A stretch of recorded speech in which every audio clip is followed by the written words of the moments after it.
The Doctors Project was a massive undertaking. We spent 18 months going over thousands of disciplinary records, licensure records from across North America. In the end, we isolated 159 doctors who were disciplined in either the US or Canada, sometimes both. The offenses ranged from repeated negligence, incompetence, sexual misconduct, selling opioids, trading child porn. Canadian doctors who were disciplined by US medical boards, but were welcomed back to Canada by our physician colleges here, and they're actively practicing.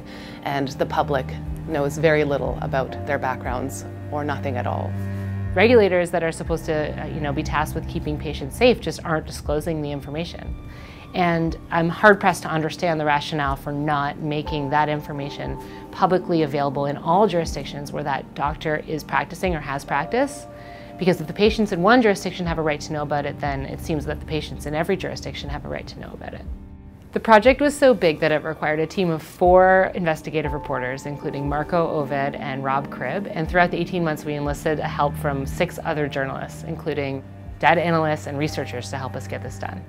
In January, we started sending out letters to all of the 159 doctors in our database, even the ones who were still in jail for various offenses. And from those we didn't hear back directly from, we started calling and finding email addresses and escalating to try to reach them at their clinics, because we think it's really important to give them a chance to respond. And some doctors thought it is important for the public to have full information. We also heard from some doctors who were quite angry about what we were doing and threatened lawsuits. But the reality is that one doctor can have a huge amount of influence. One doctor sees potentially hundreds of patients. And when patients don't know the full history of that doctor, when they can't make an informed choice about who is delivering their care, that's why we're doing this story.